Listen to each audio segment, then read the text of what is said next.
Tá? Ora então, parece que estamos neste momento já em direto. Todos aqueles que já nos estão a ouvir pela live do Facebook e aqueles que já estão presentes aqui connosco no chat no Zoom, sejam bem-vindos a mais um Café com Sabor a Saber. E cá estamos desta vez para falarmos um bocadinho sobre o cansaço, quais as origens e as estratégias saudáveis para o combater. Aqui connosco temos a nossa equipa, a nossa espetacular equipa, uma equipa multidisciplinar de promoção para a saúde, que nos autodesignamos a equipa MySpace. Então eu vou começar por dizer aqueles que me aparecem primeiro no ecrã. Temos o André dos Santos, que é o nosso especialista em medicina tradicional chinesa. Boa tarde, André. Bem-vindo. Olá, olá Teresa. Olá painel, boa tarde. Boa tarde. Depois temos o nosso Pedro Macedo, que é o nosso osteopata. Bem-vindo, Pedro. Boa tarde a todos. Boa tarde. Temos em baixo, mas não menos importante, a nossa Catarina Luís, que é a nossa nutricionista. Olá, Catarina. Olá, boa tarde. E por fim, mas não menos importante, temos o nosso Rui Garganta, que é o nosso técnico de atividade física e desporto, o mais saudável. Boa tarde, à partida. À Qual é partida. que é nós, somos todos nossos, o que é bom. Muito bem. Então vamos dar início de imediato realmente àquilo que será o nosso debate hoje sobre o cansaço. É o cansaço que nos traz aqui, embora nós estejamos todos muito bem dispostos e nada cansados para estarmos aqui convosco num domingo. Eu gostava de começar por fazer uma pequena ressalva.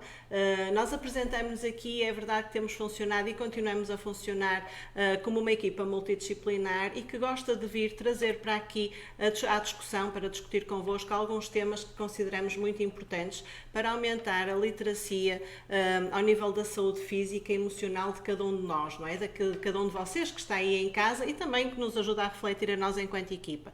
No entanto, gostaríamos de realçar a importância de que tudo aquilo que é dito aqui serve como um princípio, como uma predisposição para nos levar a mudar os nossos comportamentos, ok? De qualquer forma, não serve para nós estabelecermos aqui, com base nestas conversas, um diagnóstico e podermos dar, se calhar, a resposta mais eficaz. Pedíamos, portanto, que vocês, quando sentissem que realmente querem abordar de uma forma mais aprofundada qualquer um destes temas e tenham, de alguma forma, alguma sintomatologia ou alguma questão que queiram refletir um bocadinho melhor, para se dirigirem à nossa equipa, está bem? É um dos elementos da nossa equipa. Depois, no final da tertúlia, daremos os contactos para vocês poderem contactar connosco e esclarecerem-se melhor. Ora, muito bem, vamos então assim já sem demoras, e porque nós não estamos aqui só para conversar, ou pelo menos para nos ouvirmos a mim mesma, eu gostava de começar esta tertúlia por perguntar a esta equipa, do ponto de vista multidisciplinar, o que é que cada um de nós tem a dizer sobre o que é realmente o cansaço. O que é que pode provocar o cansaço, não é? Do ponto de vista quer da atividade física, quer da medicina tradicional chinesa, quer da alimentação, quer do ponto de vista emocional, etc. E para começar esta discussão, acho que nós já estamos bastante habituados, damos sempre a primazia ao nosso Rui. Rui, do ponto de vista da atividade física e desporto, o que é que provoca o cansaço? O que é o cansaço? Bem, o cansaço é uma coisa muito estranha porque cada vez há mais pessoas cansadas. Vários colegas chegam lá ao laboratório onde eu trabalho, na minha faculdade, a meio da manhã, estou cansado. E a primeira pergunta que eu lhes faço, obviamente, é: o que é que já fizeste hoje? E não fizeram nada de especial. Ou seja, quando as pessoas estão cansadas, sem razão aparente, ou seja, fiz um treino intenso, estou cansado, é normal. Agora as pessoas estão cansadas e não fizeram rigorosamente nada. É, obviamente, um sinal ou sintoma de doença. É óbvio que se forem ao médico, ele não vai dizer que eles são doentes, vai-lhes receitar vitaminas, que normalmente alteram um bocadinho a cor do xixi. Pronto, vai pôr um bocadinho mais amarelo por causa da vitamina C. Mas não altera mais nada, em termos fisiológicos, não altera rigorosamente mais nada. Por isso é muito importante nós percebermos que normalmente o cansaço é um sinal de falta de energia do nosso corpo. Ou seja, o corpo não tem gasolina suficiente para uma pessoa se sentir equilibrada, homeostático. Então, lança um sinal de cansaço. Porquê? Porque temos cada vez menos mitocôndrias. As mitocôndrias que toda a gente ouviu falar na biologia são as usinas da nossa energia que libertam os ATPs, as adenosinas, aqueles nomes um bocadinho esquisitos. E quanto menos massa muscular nós tivermos, menos mitocôndrias temos, porque o tecido que contém mais mitocôndrias é o tecido muscular. Daí já a importância de treinar para fazer esta alteração. Reparem que se nós deixarmos quanto menos fazemos, quanto mais sedentários estamos, mais cansaço sentimos. Por isso, isto é mais ou menos óbvio, é quase intuitivo. As pessoas depois estão cansadas, e eu lembro quando dava aulas em ginásios, as pessoas chegavam às minhas aulas de grupo, de ginástica aeróbica, step, etc. Diziam, professor, estou tão cansado. E eu disse, venha fazer aula na mesma, e se estiver cansado a meia da aula, saia. Na boa, não tem problema nenhum. As pessoas saíam da aula e diziam, que esquisito, eu parece que tenho mais energia agora do que quando entrei na aula. O que é algo estranho. Uma pessoa está cansada, faz exercício e fica menos cansado. E é por causa da libertação das endorfinas, aquelas substâncias opiáceas que nos predispõem para o bem-estar. Agora, aqui, só para terminar, é muito importante percebermos que há uma teoria do cérebro trino, que divide o cérebro em 3 dimensões, que é o neocórtex, que é o responsável pelo pensamento, o sistema límbico, que chama-lhe o sistema dos afetos, e há o cérebro reptiliano, que curiosamente este reptiliano, que é o mais ancestral, é que comanda quase toda a nossa vida.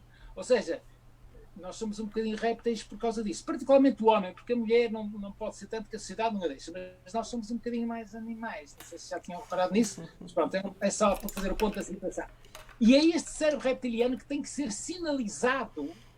Nós, quando temos sede, o cérebro reptiliano é sinalizado que há desidratação. Quando temos fome, o cérebro reptiliano é sinalizado que está com falta de gasolina. Por isso, e é este cérebro reptiliano que tem que ser sinalizado para ele fabricar mais mitocôndrias e assim ficarmos cada vez menos cansados. O que é que nos diz a medicina tradicional chinesa, André? Ora, muito obrigado, Rui, por essa passagem de testemunho. A medicina tradicional chinesa realmente tem, para o termo energia, uma designação. Designação essa que é conhecida por Qi. Ou seja, a energia na medicina chinesa é uma substância vital. Automaticamente estamos a falar de Qi ou de Qi, são as duas formas que podemos utilizar, digamos assim, para dizer ou para estarmos a dar significado à energia. E, sem dúvida alguma, que gosto muito daquela ideia biológica da mitocôndria, do ATP, do ADP, e eu estou a pensar exatamente nessa forma, mas com a linguagem chinesa. É dizer, todas as células produzem energia, um conjunto de células formam tecido, formam órgão, então eu posso vos dizer que existem os órgãos, de acordo com o sistema Zhang Fu na medicina chinesa, também todos eles produzem a sua energia. Ora, muito bem, contudo, de acordo com o tema desta tertúlia, o que eu pretendo falar hoje é falar da energia do órgão pulmão, ou do elemento metal, e também da energia do elemento da água, que envolve o rim e a bexiga. Porquê? Porque dentro das substâncias vitais, eu já falei do Qi, também temos uma outra substância vital, chamada Jing. Jing está dividido em duas formas de energia, uma ancestral, ou seja, aquela energia adquirida pelos pais, e outra adquirida, propriamente dita, que é uma é pré-natal, ou seja, é pré-nascimento, que é a que nós trazemos dos nossos pais, e a outra energia, a adquirida, é pós-nascimento. Muito bem, após esta introdução e este enquadramento, para percebermos como é que a medicina chinesa compreende a energia, a mim interessa-me falar da energia do pulmão. Porquê? Porque a energia do pulmão realmente está associada ao cansaço físico, à astenia, letargia, também está associada à parte mental. Porquê? Porque o pulmão é o responsável pelas trocas gasosas, ou seja, é responsável pela energia pura e pela energia impura. Ora, a energia impura é a que nós inalamos e a energia impura é a que nós exalamos. Depois de termos essa energia pura, juntamente com uma energia dos alimentos, e não estou para já a passar a energia aos alimentos para a nossa nutricionista, mas juntamente com essa energia, o pulmão consegue formar uma energia chamada energia torácica, Zongqi, e vai difundir essa mesma energia pelo organismo. Então, quando a energia do pulmão está debilitada, é muito provável que surja o cansaço. Contudo, eu poderia dar um exemplo também para a parte do coração, a parte cardíaca, porque é conhecido pelo nosso, digamos, pelo nosso painel e também por quem nos está a ver e ouvir lá em casa, que realmente o coração estando debilitado também dá muito cansaço. Contudo, também quero deixar aqui uma das origens do cansaço relacionado com o rim. Então, se a parte renal não está em pleno no que diz respeito ao equilíbrio energético, também é muito provável que possa surgir essa mesma astenia física, esse mesmo cansaço físico. E bem, e agora... André, só das sintomatologias do Covid é o cansaço. Isso tem a ver com o pulmão porque é uma doença respiratória, certo? Exatamente, muito bem. Ou seja, nós sabemos que o vírus SARS, não é, o Covid-19, ataca realmente a parte respiratória e, por consequência, não permite que o pulmão trabalhe em pleno. Ora, ao desequilibrar o pulmão, realmente, e obrigado por me lembrares, Rui, realmente o cansaço é um dos grandes sintomas que o Covid causa. Obrigado pela chamada de atenção. Assim, gostaria de fazer uma pergunta à Catarina, que é: quanta energia é que nós despendemos ou precisamos para digerir os alimentos? Obrigada, André. Falando aqui realmente da energia, é assim, do ponto de vista realmente do cansaço, portanto, ele é provocado por vários fatores.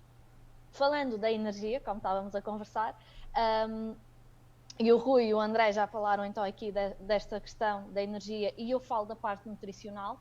Ora, a grande questão aqui é que um déficit em vitaminas e minerais faz com que também haja digamos que um déficit na produção de energia, não é? Portanto, há algumas vitaminas e minerais que são muito importantes na produção da energia, do ATP, do famoso ATP que o Rui falava. Falamos, por exemplo, do ferro, das vitaminas do complexo B, vitamina C e magnésio. Falando agora um bocadinho da parte ainda de outro fator, porque temos alguns, outro fator importante que neste caso o André referiu é a questão renal e neste caso, do meu lado, do ponto de vista nutricional, falamos da desidratação. Isto porquê? Porque a água é o principal componente do nosso sangue, portanto, na falta dela, aqui provoca cansaço, dor de cabeça, a perda de capacidade de concentração, precisamente, atenção, memória, portanto, vai muito nesse sentido. Outro dos grandes fatores que também provoca cansaço é o exagero na quantidade de comida ingerida à refeição. Isto porquê? Porque estamos a obrigar o nosso organismo aqui a trabalhar muito em prol da digestão, e o que é que acontece? O fluxo sanguíneo vai, digamos que, direcionar basicamente só para o trato gastrointestinal, digamos que em especial, não é? Portanto, principalmente... É por causa disso que temos sono, Catarina. Catarina, é por causa disso que temos sono. Exatamente, provocando alguma sonolência, uma vez que a circulação na parte do cérebro fica comprometida. Precisamente, foi. É isso mesmo. Se temos uma tarefa, lá está, que nos exige um pouco mais de concentração, temos maior dificuldade exatamente em executá-la. Portanto, é dos grandes fatores nesse sentido. O outro é mesmo o abuso da proteína, sal e também da gordura. Portanto, se formos a pensar, e um belo exemplo é precisamente a ingestão de fast food, não é? Que tem muita gordura, muito sal, portanto, vamos muito por aqui. Se formos a pensar, o que é que acontece aqui? Portanto, a proteína e a gordura, o nosso organismo demora mais tempo a digerir, portanto, tem maior dificuldade, e a gordura ainda mais do que a proteína. Portanto, temos aqui um grande desgaste de energia só para conseguir fazer a digestão destas. E temos a questão do sal, novamente, que sobrecarrega os rins, não é? Desidratando a pessoa, portanto, aqui provocando novamente um grande cansaço. Portanto, tudo isto provoca uma falta de energia, novamente, e sensação, efetivamente, de cansaço. Outro grande fator, e último neste caso, é a adoção de dietas muito restritivas. E aí o que é que acontece? Temos uma diminuição brusca da ingestão calórica, começa logo por aqui, e depois, principalmente, normalmente, à custa de quê? Do desaparecimento quase total dos hidratos de carbono. Só que temos um grande problema, é que os hidratos de carbono são a principal fonte de energia das nossas células. Portanto, aqui é algo que temos que ter um cuidado realmente muito grande, e é sempre normalmente a primeira coisa que toda a gente pensa é: vou fazer dieta, vamos cortar os hidratos. Portanto, é sempre o grande pensamento, infelizmente, porque não é bem assim, não é desaparecer com eles, mais vale simplesmente diminuir um bocadinho a quantidade. Por fim, falando aqui um bocadinho de alimentos que causam cansaço, já vem um bocadinho dos fatores que estava a falar, são precisamente os alimentos processados, como as salsichas, o bacon, portanto, isto tudo alimentos com alto teor em gordura e sal, claro, principalmente. Deixo agora aqui a mensagem à Teresa. Teresa, o cansaço também vem daqui. Pois é, o cansaço vem um bocadinho de todo o lado, sem sombra de dúvida, não é? Quando nós, deixem-me só introduzir aqui mais um tema, nós já lhe fomos dando aqui alguns significados equivalentes ao cansaço, nomeadamente o André falou da astenia. Do ponto de vista da psicologia, nós utilizamos também muito a definição daquilo que é a fadiga mental, não é? O termo fadiga aqui mais expressivo ainda do que o próprio cansaço. Pronto, e esta fadiga mental decorre a maior parte das vezes por aquilo que nós sentimos como sendo uma diminuição ou uma alteração temporária da nossa eficiência mental, que também é uma alteração da nossa eficiência física, mas dentro desta parte da psicologia importa realçar a eficiência mental, que normalmente nos acontece ou nos advém de nós percepcionarmos aqui situações que podem ser traumáticas, por um lado, sem sombra de dúvida, e aqui é relativamente fácil nós fazermos uma associação de causalidade direta entre o cansaço e a situação que o provocou, ou entre a fadiga mental e a situação que o provocou. Dou-vos o exemplo, por exemplo, de uma situação de luto ou de uma situação de um parto, ok? Por exemplo, uma pessoa que foi mãe recentemente, naturalmente tem aqui uma situação que, sendo um trauma positivo, não deixa de ser traumático para todo o corpo físico e para todo aquilo que é o desenvolvimento mental, a correspondência e a regulação emocional da mulher, e portanto são situações traumáticas que nós vemos rapidamente uma associação direta entre causa e efeito, portanto alguma coisa que provocou esta situação de fadiga mental. Mas a maior parte das vezes, do ponto de vista da psicologia, a fadiga mental é basicamente um acumular de um conjunto de situações que se vão sobrepondo de uma forma muito pouco intrusiva, vão aparecendo disfarçadamente, como se viessem assim quase calçadas de pantufas, não é? Tranquilamente, que o indivíduo não vai dando conta, mas que vai produzindo aqui um acumular de tal forma que, quando acaba por se manifestar, e aqui temos que chamar a atenção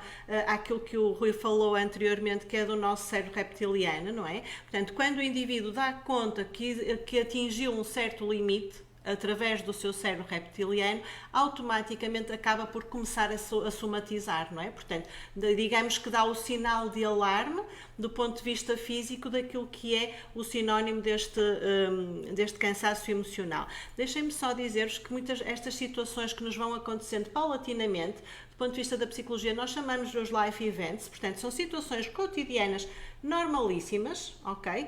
Que fazem parte e que em condições normais o indivíduo passa por elas sem realmente valorizar do ponto de vista não normativo, como sendo situações atípicas ou situações que podem causar mal-estar, mas que efetivamente, quando são acumuladas, quando acontecem todas ao mesmo tempo, acabam por se traduzir neste cansaço físico. Eu vou já dizer algumas características, mas deixem só dar-vos agora aqui um exemplo muito concreto e que hoje em dia nós somos muitas vezes chamados a desempenharmos diferentes papéis na nossa vida.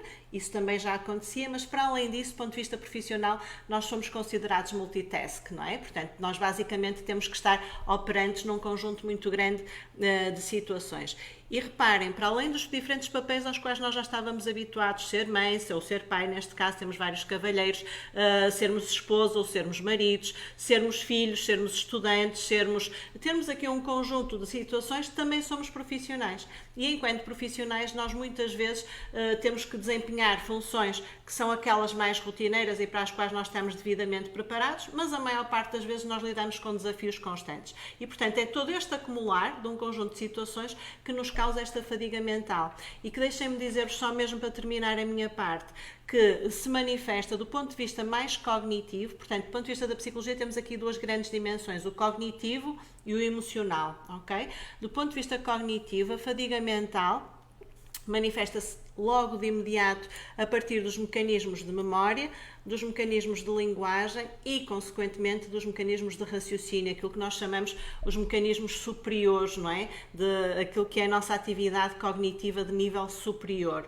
Reparem, se nós não conseguirmos falar, não conseguirmos aceder ao nosso vocabulário com tanta facilidade, nós automaticamente estamos-nos a sentir fragilizados. Isto depois funciona num circuito, como nós diríamos aqui ao nível do Porto, como uma pescadinha de rabo na boca, não é? Como um círculo vicioso, ok?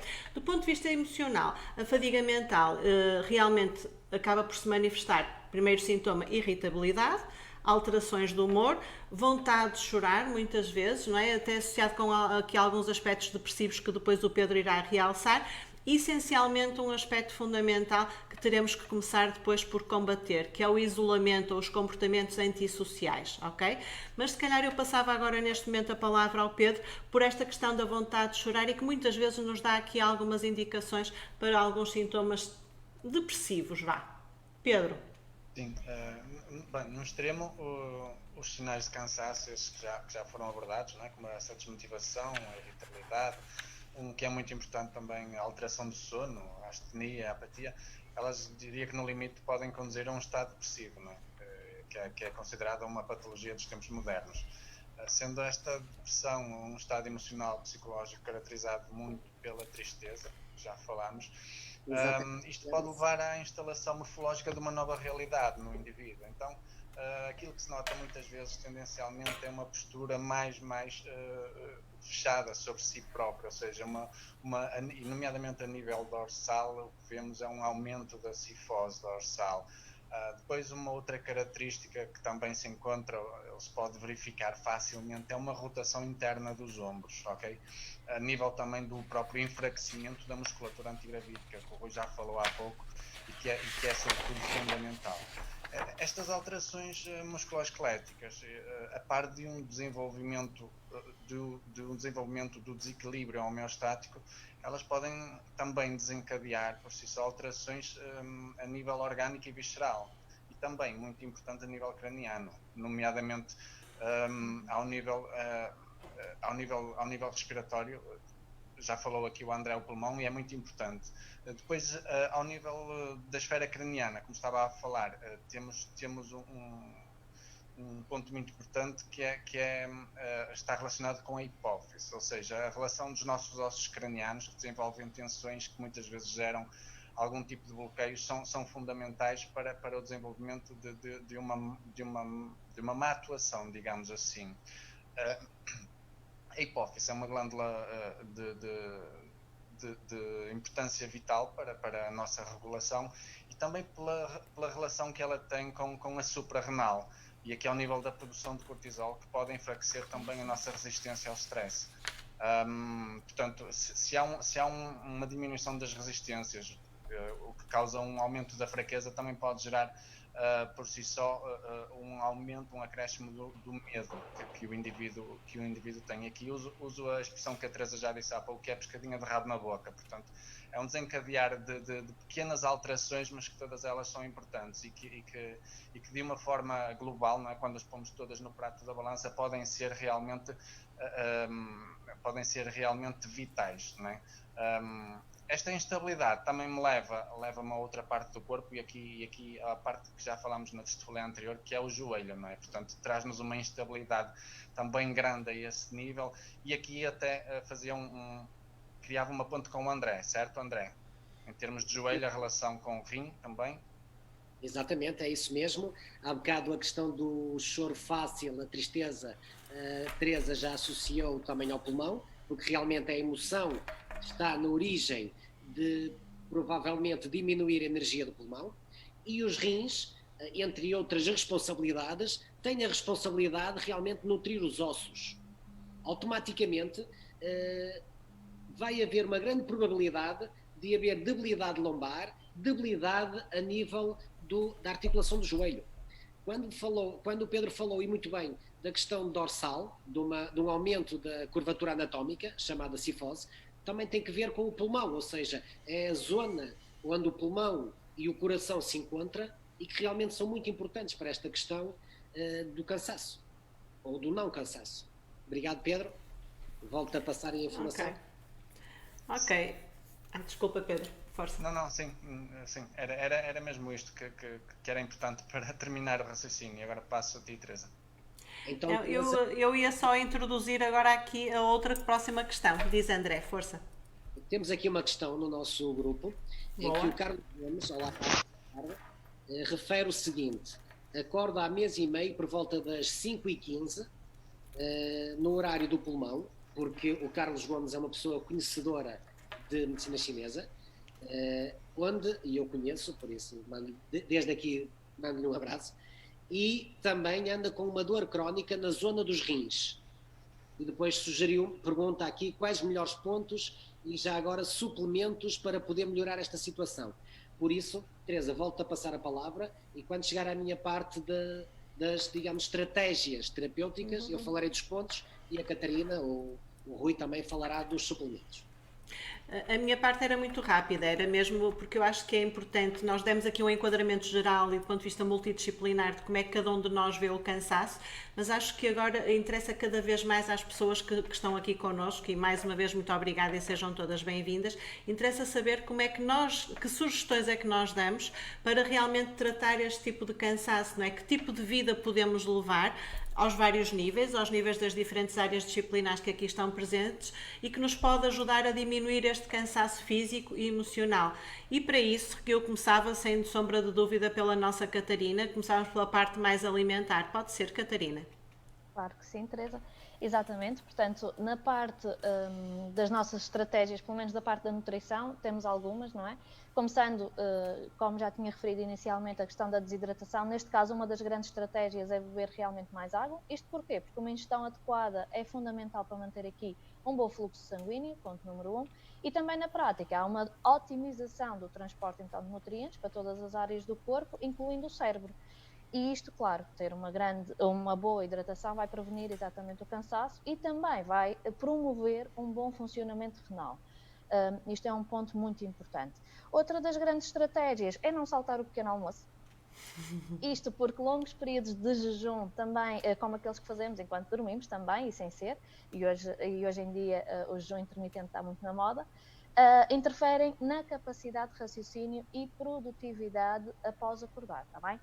Portanto, o organismo necessita de alguma energia para começar o dia e também para evitar a fadiga e falta de concentração ao longo do dia. Outra das grandes estratégias é investir também nos probióticos. Isto porquê? Porque tendo o trato intestinal propriamente dito, o intestino, não é? Com uma microbiota, portanto, uma flora intestinal equilibrada, também nos faz prevenir aqui um bocadinho a questão do cansaço, como? Porque vai também promover uma maior absorção de nutrientes, e neste caso, vitaminas e minerais. Portanto, vamos aqui efetivamente evitar o déficit de vitamina e minerais, que é precisamente aqueles que tínhamos conversado inicialmente, por acaso, que não é nada por acaso, como é óbvio, que tínhamos falado inicialmente, que é o ferro, as vitaminas de complexo B e por aí fora, que já vou conversar também sobre isso. Outra das grandes estratégias, e última, é ingerir mais fruta e vegetais, e aqui sim, falando das vitaminas e minerais. Isto porquê? Primeiro, porque os vegetais e frutas são anti-inflamatórios, portanto, um corpo inflamado predispõe ao desânimo, e aí é um bocadinho a parte da Teresa também, que é provocado precisamente por deficiência em vitaminas e minerais. Portanto, esta é a minha parte da nutrição. Se formos a pensar, muitas vezes a tendência é automaticamente utilizar o multivitamínico para resolver o cansaço, para colmatar estas deficiências, não é? Mas, normalmente, basta simplesmente adotar uma alimentação saudável e um estilo de vida saudável. E vai ser logo uma maior, se formos a pensar na parte da nutrição, em termos de alimentação saudável, é a ingestão de fruta e vegetais, precisamente, uma maior quantidade, obviamente. Neste caso, portanto, das vitaminas e minerais que falava, com maior impacto, já tinha referido anteriormente, falámos do ferro, das vitaminas de complexo B. Neste caso, o ferro é crucial na produção da ATP, precisamente, ou seja, da energia das células. E onde é que podemos também encontrá-lo? Portanto, temos nas carnes e vísceras é uma das melhores formas e é a versão com melhor aproveitamento, e depois temos a versão que não é tão fácil de absorção, que é a que se encontra no feijão, nas ervilhas e nas lentilhas, portanto na parte mais vegetal, proteína mais vegetal, e aí também podemos incluir uma fonte de vitamina C que ajuda nas refeições, que ajuda também a esta absorção. Temos também as vitaminas do complexo B propriamente dita, que também ajudam na produção da ATP, e também têm um papel muito importante no sistema nervoso. As vitaminas, principalmente são 3, B1, B2 e B6, que são as que têm maior influência precisamente na conversão de glicose, portanto, a energia consumida através dos hidratos, essencialmente e sem ser, em energia. Portanto, elas têm grande influência na conversão da glicose em energia. Portanto, por isso é que é importante termos também aqui esta grande referência. Onde é que podemos encontrá-las? Vegetais, grãos integrais, carnes e ovo. Depois temos a vitamina C. Esta já é mais antiga e conhecida por quase toda a gente, não é? Atua na síntese de carnitina, portanto, é utilizada para quê? Para a produção também de energia, lá está, novamente o famoso ATP, é antioxidante, portanto é responsável por combater os nossos radicais livres, que são algo muito complicado aqui e que infelizmente é algo que poderá causar futuramente cancro, portanto por isso é que é tão bom ter antioxidantes, dá imenso jeito para combater estes radicais livres. E também, claro, revigorar aqui o nosso organismo. Onde é que encontramos a vitamina C? Aí, citrinos, essencialmente, laranja, limão, kiwis, mais por aí. Depois, por último, e não menos importante, o magnésio, que também é muito, muito importante no metabolismo energético, exatamente. E o que é que ele faz? Uma das grandes funções é precisamente ajudar aqui o corpo a usar a glicose obtida. E é essencialmente é muito importante na musculatura. Portanto, e aqui, Rui, é a tua vez. Só para acrescentar, normalmente ele encontra-se nos vegetais de folha escura e cereais integrais. Deixa, Rui. Rui, tens que ligar o micro, desculpa.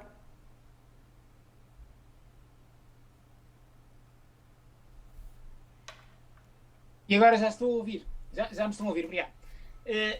No outro dia estava a ouvir o professor Mário Sérgio Cortelha, que é um brasileiro fabuloso, um grande pedagogo, historiador, etc. E ele estava a dizer que nunca uma geração esteve tão cansada como esta, atualmente. Porque o ritmo convencional das gerações era os pais tinham os filhos saíam de casa aos 20 anos, os pais dos pais morriam 50, 55 anos, e as coisas fluíam naturalmente.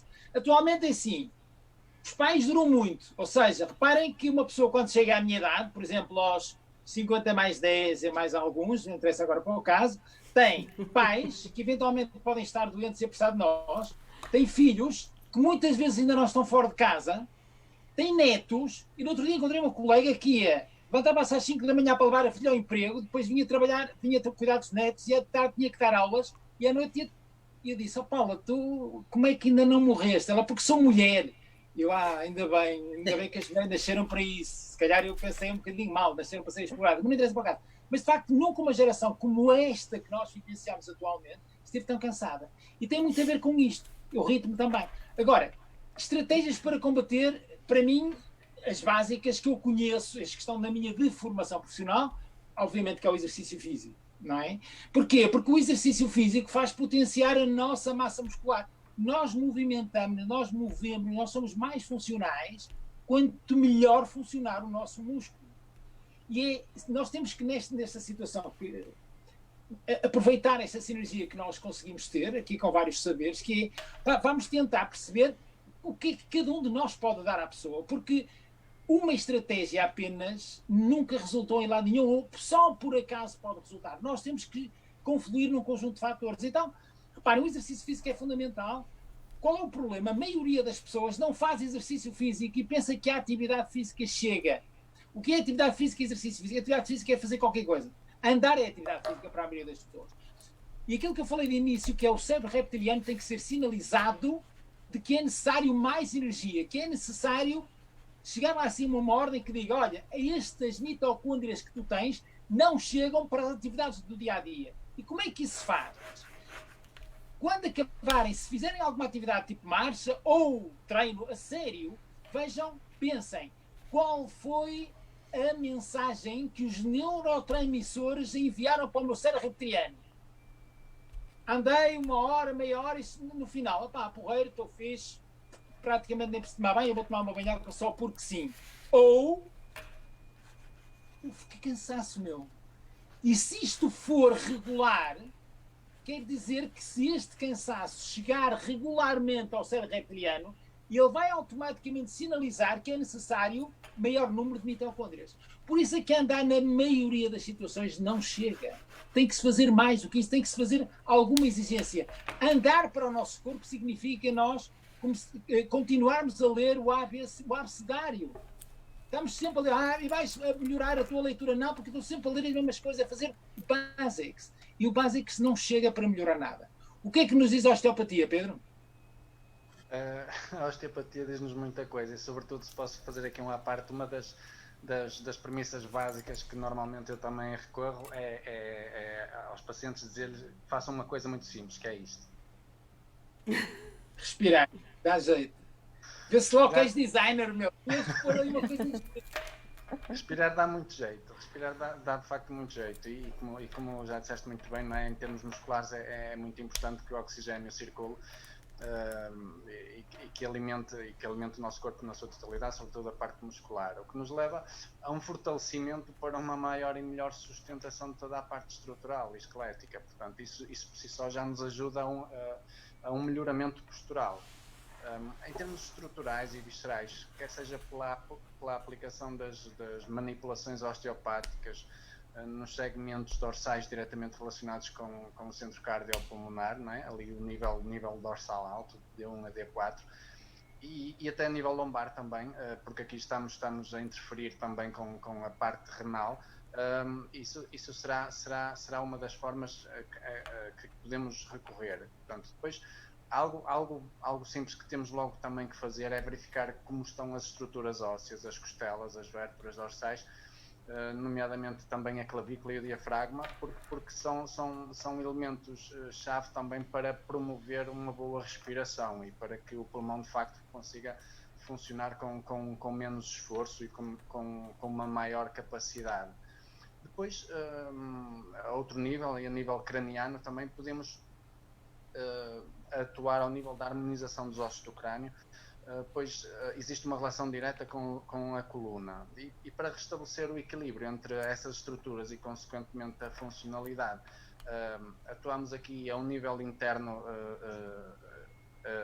num osso muito específico, que é o esfenoide. É um osso muito engraçado, que tem a forma de uma borboleta, está no centro do nosso crânio, e é ele que sustenta, como disse há pouco, a hipófise. Temos aqui um eixo muito importante que já foi referido, que é um eixo hipotálamo, hipófise e a suprarrenal, que serão fundamentais. Portanto, ao atuarmos sobre um destes eixos, estamos a produzir também um estímulo positivo que depois vai ser enviado, digamos, de uma forma mais geral ao resto do corpo.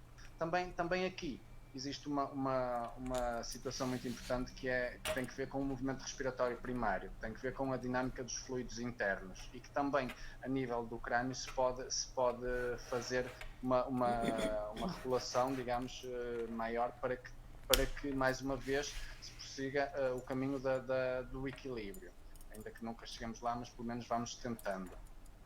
Assim, diria que a normalização de todas estas funções vai encorajar os mecanismos naturais que são inerentes ao indivíduo e a minimizar os efeitos agressores negativos, promovendo uma maior mobilidade do sistema musculoesquelético e, como consequência, a promoção da homeostase, ou seja, uma otimização fisiológica. E será isto. Portanto, a defesa contra os efeitos agressores negativos. Aqui será uma parte muito importante em termos externos, já falámos em termos internos. André, tens alguma coisa que possas relacionar aqui com esta questão do elemento agressor externo? Exatamente, claro que tenho. Primeiro, agradecer-vos, equipa, porque se eu fosse o último a falar, vocês já tinham dado todas as estratégias ótimas, acreditem mesmo. Porquê? Porque a Catarina fala de alimentos e eu tenho uma pergunta para a Catarina, que é o sabor picante. Antes de responder a Catarina, o enquadramento dentro da medicina chinesa é percebermos as 5 naturezas e os 5 sabores que os alimentos têm. Automaticamente, eu porque é que falo do picante ou porque é que te pergunto pelo picante? Porque o picante está associado ao elemento metal. elemento metal que diz respeito ao pulmão e ao intestino grosso. Ainda há pouco falámos dos probióticos e, pumba, lá está a medicina tradicional chinesa, não é? Escrita há uns anos atrás, há meia dúzia de anos, que já referia realmente que a responsabilidade da energia poderia estar nesse elemento. O Pedro ainda agora falou dos líquidos corporais, ou dos fluidos internos. Mais uma vez, o pulmão é considerado, na linguagem da medicina chinesa, o general ou o responsável pelos líquidos.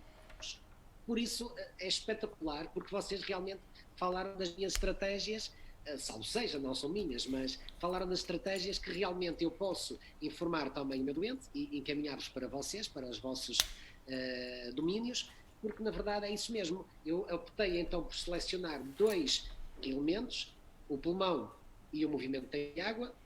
A nível dos fatores patogénicos, como o Pedro referiu, exógenos, endógenos, realmente eu poderei dizer-vos que o que mais afeta estes 2 elementos que eu escolhi para esta tertúlia vai ser a secura, ou seja, o fator climatérico secura e o fator climatérico frio.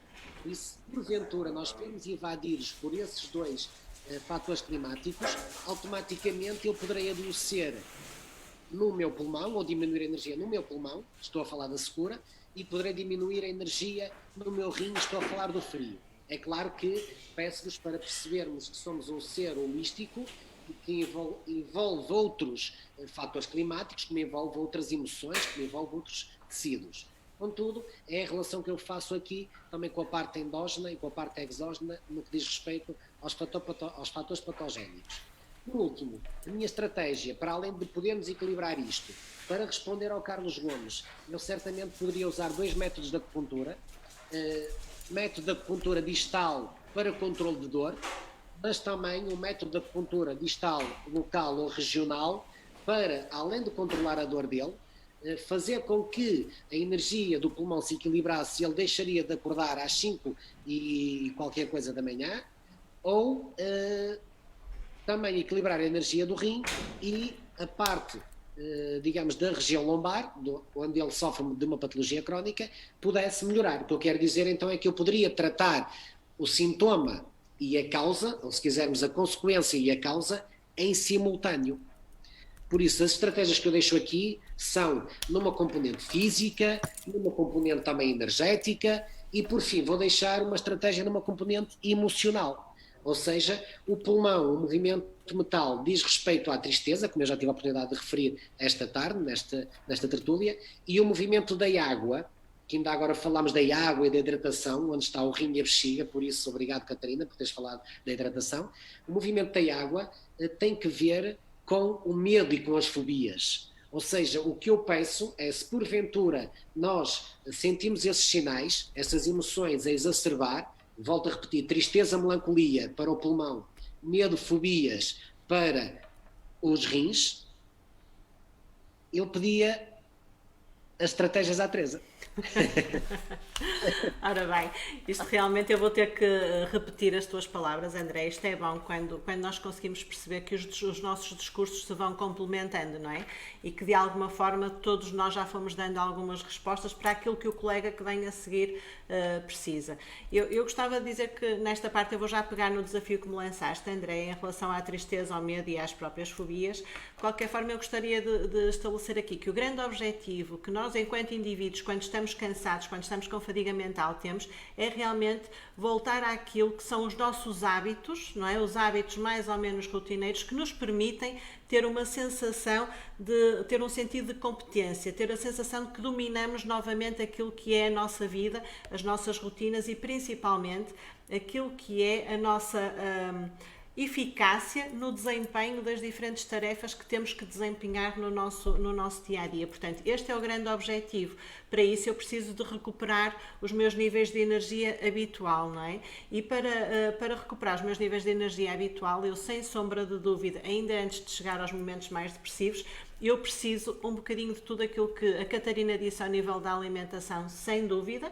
Nós já vimos que a alimentação tem um grande impacto, quer seja pelas questões de predisporem para um maior cansaço, porque a energia está canalizada para outros órgãos, quer seja por aquilo que os próprios alimentos nos podem dar em termos, por exemplo, de oxigenação, que foi também uma área que depois o Rui focou a seguir e que para mim é muito importante. Reparem, numa primeira fase eu tenho que garantir que os mecanismos cognitivos básicos, ou pelo menos aqueles que são considerados mais básicos e que estão associados ao cérebro reptiliano, obviamente, que estão, sem sombra de dúvida, tranquilos, ou seja, eu tenho que permitir ao meu cérebro fazer uma leitura de que eu tenho oxigênio suficiente para me garantir a respiração, porque a respiração inibe a minha sobrevivência, portanto, se eu não respirar, não sobrevivo. Eu tenho que garantir, sem dúvida nenhuma, que tenho os níveis adequados agora falta uma expressão, portanto, estávamos a falar da respiração, mas também tenho que ter aqui os níveis adequados de energia e de libertação de outras, são as endorfinas, não é? Portanto, de algumas hormonas que são negativas e que me causam mal-estar, para que realmente eu consiga passar depois, posteriormente, a preocupar-me com os processos cognitivos de nível superior. Portanto, numa fase inicial eu preciso da alimentação, da atividade física e de tudo aquilo que vocês disserem e que a medicina tradicional chinesa nos explica de uma forma muito graciosa e muito eficaz, ok? Para eu conseguir trabalhar aquilo que para mim é fundamental enquanto memória, raciocínio e associado a isto a concentração, portanto, memória, raciocínio e concentração. Se eu me sentir eficaz, competente no domínio outra vez destes três mecanismos, eu automaticamente vou poder ter aqui uma atuação daquilo que nós chamamos na psicologia, numa atuação de nível cognitivo superior e começar a regular as minhas emoções, está bem? Portanto, começar aquilo que será um processo de tomada de decisão, por exemplo, há bocadinho eu falávamos, e isto é uma estratégia muito em concreto, se nós somos constantemente desafiados a desempenharmos diferentes tarefas, também é verdade que nós temos que começar cada vez mais a sermos rigorosos na priorização daquilo que são as tarefas e a forma como as vamos desempenhar, não é? Pronto, portanto, aqui um bocadinho aquela relação mais pragmática entre eficácia e eficiência, está bem? Temos que pensar desta maneira. Tenho que treinar, tenho que estar realmente habilitado, ou começo a estar habilitada para tomar decisões, fazer todo este tipo de raciocínio do que é melhor para mim, o que é melhor para mim e para os outros, e aquilo que efetivamente pode não ser tão bom para mim, mas que é necessário fazer neste momento. E isto está diretamente relacionado com uma avaliação e, em simultâneo, um planeamento daquilo que são as minhas tarefas do cotidiano, está bem? E reparem, toda esta avaliação e o planeamento implica aquilo que é o projetar o futuro, mas também implica o aprender com o passado, não é? Portanto, refletir sobre o passado para poder projetar o meu futuro. E depois, sem dúvida nenhuma, estas vão ser sempre duas estratégias repetidas, mas que eu tenho necessidade de o fazer, que é aprender a dizer que não. Ok? Isto é fundamental para qualquer ser humano. Quando começa a sentir que está a ficar cansado, tem que começar seletivamente a dizer que não e depois, sem dúvida nenhuma, aumentar a minha autoestima. Começar a olhar para mim, começar a olhar e ver aquilo que eu gosto em mim e valorizar, está bem? Atenção que agora, pensando aqui um bocadinho no ponto de vista mais global, o ser humano é muito engraçado. Eu costumo dizer que nós trabalhamos com aquele que é o instrumento mais desafiante que nós temos à face da Terra, que é o indivíduo, que pelas suas características realmente não há duas receitas que possam ser dadas de igual forma, não é? Porque nós somos todos únicos e especiais, gosto eu de acreditar. E o ser humano tem aqui duas características que podem ser altamente produtivas ou altamente negativas para ele próprio, que são os mecanismos de adaptação, ok? E ao mesmo tempo os mecanismos de acomodação, certo? Ora, quando eu me estou a adaptar, eu estou-me a tornar resiliente, portanto, eu estou-me a adaptar ao contexto e àquilo que o contexto me pede. Por exemplo, nesta altura de Covid, e nós começamos na conversa um bocadinho por aí, esta altura de Covid realmente inibe-nos em diferentes questões do ponto de vista físico quando estamos doentes, mas inibiu toda a gente do ponto de vista social, naquilo que eram as suas rotinas, nomeadamente na relação com os outros, portanto, nas suas rotinas de relacionamento interpessoal com os outros, ok?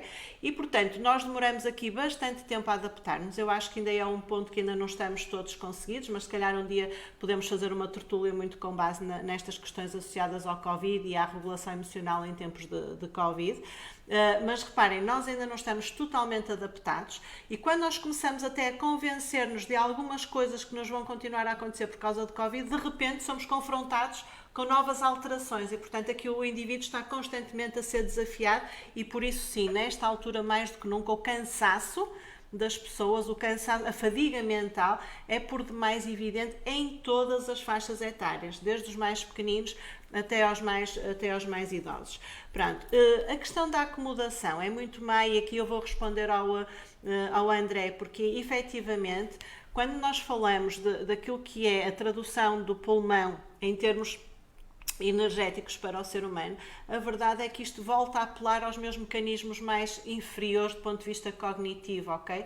Porque eu vou-me acomodar, se eu não tiver oxigenação suficiente, eu vou pôr todo o meu corpo a trabalhar nos limiares mínimos, não é? Portanto, a tentar aproveitar ao máximo o pouco que me é dado pelo exterior. E quem vai ser o principal prejudicado neste processo todo? Vai ser, sem dúvida, o nosso cérebro, está bem? Porque vai ser o último a ir buscar o oxigênio que precisa para se restabelecer. Portanto, de alguma maneira eu acabo por, se eu me estiver a acomodar, portanto, se eu tenho pouco oxigênio para respirar, se respirar menos, não é? Automaticamente eu estou-me a acomodar a este pequeno processo de oxigenação e, consequentemente, o que é que vai acontecer? Eu vou ficar menos concentrada porque não vou ter capacidade para isto. Vou ficar com menos vontade de falar com os outros porque a linguagem desgasta-me em termos de concentração e vou ficar com menos capacidade de memória, não é? E isto depois vai automaticamente influenciar naquilo que é o meu sentido de competência. Portanto, eu volto a ter tendência a deprimir ou a ter aqui alguns sintomas que, exacerbados, acabam num quadro de depressão. Ora bem, eu já falei muito, portanto agora eu vi que o André estava ali com vontade de dizer qualquer coisa. Desculpa, André, força. Há bocado não dei a palavra à Catarina para falar sobre o picante e depois Boa. também temos... Obrigada, André. Pronto, efetivamente o picante também acaba por ser utilizado para a questão até de substituição de sal, por exemplo. Dá para dar mais um gostinho, portanto também é uma boa coisa, lá está. A hidratação da pessoa é muito importante, mais uma vez, portanto realmente temos aqui muita coisa em comum e é muito interessante, já para não dizer que o picante é termogénico, portanto também aí ajuda um bocadinho no resto. Exatamente, e temos aqui uma pergunta então, se me permitem, da Kika Carreira, obrigado pela questão. A doutora Teresa, boa tarde, tenho um aquecimento e formigueiro na coluna e barriga, o que devo fazer? Obrigada. Por isso, posso passar a palavra, falou a doutora Teresa, mas posso passar a palavra ao Rui, por exemplo. Só dizer boa tarde à Dona Fátima, é com muito gosto que a vejo aqui, fica um beijinho especial, mas sim, eu acho que se calhar a pessoa mais importante para responder essa pergunta, talvez o Rui ou o próprio Pedro. Eu vou falar, mas não, de certeza que não serei a pessoa mais adequada, porque assim, o problema das manifestações, eu posso ter uma dor de coluna e ter 500 origens diferentes, por isso é que a Teresa falou logo no início que o que nós vamos dizendo são informações genéricas, porque depois, se houver algum problema específico, nós temos que pelo menos fazer uma anamnese. Eu vou dar um exemplo. Uma dor lombar pode ser por estar mal sentado o dia inteiro, pode ser por ter feito um esforço muito intenso, pode ser por estar muito tempo de pé, pode ser por ter uma escoliose, ou seja, tenho tantas origens que é difícil depois encontrar uma forma de tratar. De qualquer maneira, eu não sei responder sinceramente aqui, que peço imensa desculpa, mas porventura será muito mais terapêutico, ou seja, aqui quem está a queixar-se de uma doença, eu sou um técnico de saúde, desculpem a expressão, eu lido com pessoas, não quer dizer que não lido com pessoas saudáveis, mas quero sempre a opinião de quem sabe da doença. E isto é uma situação de doença e eu não tenho informação suficiente e por isso é que estou inserido num grupo que tem essa valência. Então, fazia tudo sozinho, mas eu sinceramente não sei. Por isso, deixo a palavra ou ao André ou ao Pedro, penso que serem as pessoas, apesar da questão ter sido feita à Teresa. A Teresa também salvou-se logo. Depois deixa-me pirar daqui. Não, mas eu depois remato no final, porque tudo são somatizações também. Ora, vamos lá, vamos ouvir o Pedro ou o André. Sim, na verdade, eu concordo e subscrevo aquilo que o Rui disse. portanto a nossa função não é fazer agora aqui recomendações sobre esta ou aquela dor, porque de facto é muito vago. Uma dor nas costas é muito vaga. Referir um sintoma que se encontra na zona dorsal, lombar, e referir que tem também um sintoma na parte anterior, pode ser muita coisa, e de facto uma dor lombar também pode ter origem num órgão que está a funcionar menos bem, em que a sua motilidade e a sua mobilidade intestinal também não estão no seu melhor. Pedro, posso dizer, tenho um aquecimento e formigueiro na coluna e barriga, foi isso que disse aqui que a carreira, está bem? Pois, portanto, teríamos que fazer, como disse o Rui muito bem, aquela primeira parte que é fundamental e que distingue tudo, que é a anamnese. Portanto, saber se existiu algum trauma, saber se já existe algum histórico de sintomas semelhantes ou algum uso continuado de medicação que também possa ser conducente ao aparecimento de alguns sintomas, porque toda a medicação tem um efeito curativo, preventivo, mas também faz com que aconteçam algumas alterações menos positivas. Portanto, como digo, é muito vago e teríamos que em gabinete explorar um pouco mais, claro. Não sei se quer dizer mais alguma coisa, André? Sim, eu para ter uma organização mental preciso de perceber a parte física, química, mental, emocional e até, quiçá, espiritual. Ou seja, eu preciso não só de todos vós, que estamos a trabalhar em conjunto, mas também de fazer esse tipo de anamnese, esse tipo de avaliação, não é? De levantamento para compreender. Porquê? O básico dos básicos é, se há uma parestesia, uma parésia, um formigueiro, a priori estará comprometido um nervo, porque é um nervo realmente motor e sensorial ou sensitivo, que à partida poderá, com esse compromisso, fazer com que adormeça, não é? Com que dê o formigueiro, mas, como disseram e muito bem, é um pouco lotaria. Agora é preciso realmente avaliar a pessoa de forma física, mais uma vez repito, química, se quiserem também a parte anatómica que já está envolvida na física, a estrutural, depois a parte mental e emocional, que tem um pouco que ver também, ou tem tudo que ver com a parte da psicologia, também ter que ver com a parte espiritual, se assim acharem que pode ser um tema pertinente, e claro, e como a primeira ordem de trabalho na saúde e na doença é a alimentação, até este formigueiro e aquecimento tem que ver com a alimentação. Olhem, eu se calhar aproveitava, enquanto se temos mais alguma pergunta de quem está a assistir, é uma forma de respondermos à Kika, é a Dona Fátima, mais conhecida por mim por Dona Fátima, e que é uma pessoa que me acompanha há muito tempo e por quem eu tenho um carinho especial, por dizer como é que nós funcionamos enquanto equipa, está bem? O que é que acontece? Estas tertúlias, para nós, como eu disse no início, são realmente uma forma de nós tentar, digamos que é a nossa responsabilidade social, enquanto profissionais da saúde, de promovermos uma maior literacia do ponto de vista da saúde física e emocional para todos vocês, ok? Mas também é uma forma, sem qualquer tipo de modéstia, de vocês perceberem que existe aqui uma equipa que promove um serviço que é um serviço diferenciado, ok? Como é que nós nos organizamos? Portanto, já viram que esta comunicação entre nós é uma comunicação muito fácil, muito ágil e muito rápida.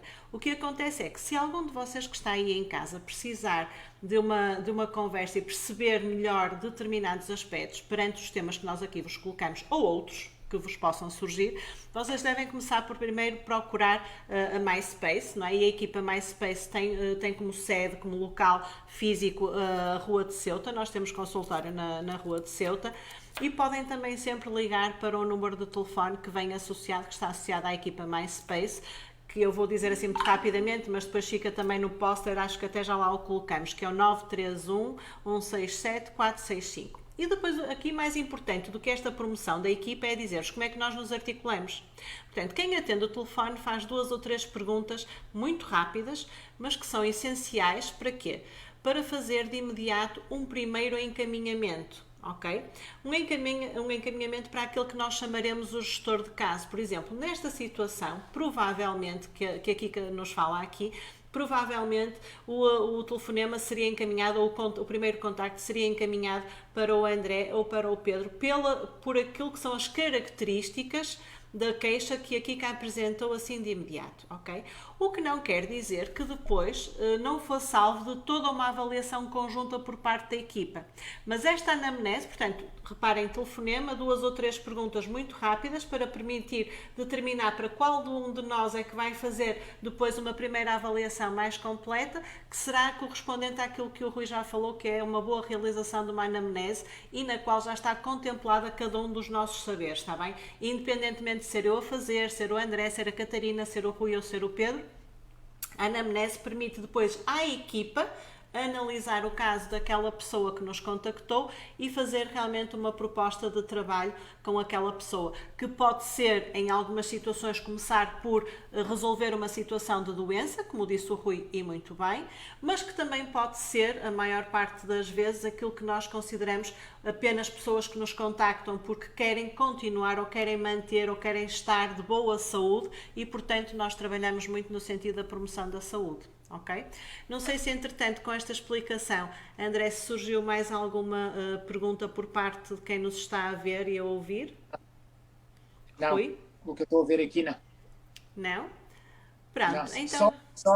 só parabéns e boas tardes, ok? Bom. Pronto, também é muito bom.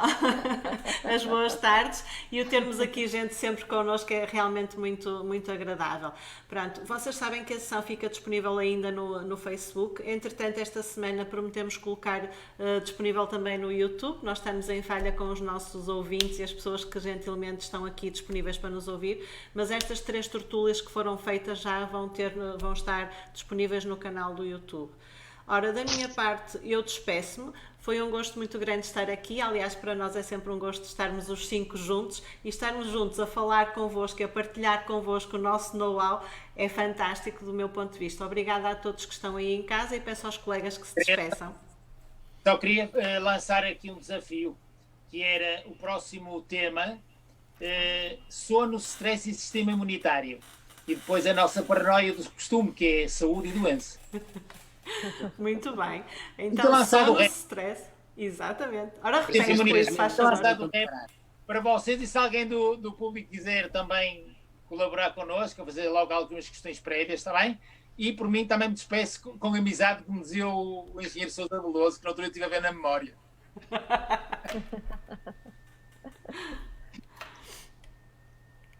Então. Agora passo a palavra à Catarina. Pronto, já agora. Catarina.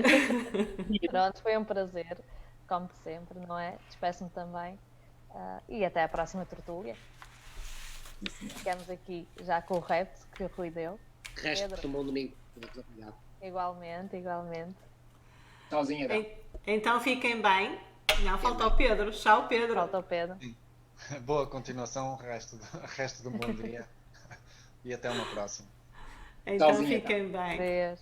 Adeus. Boa tarde a todos. Obrigado.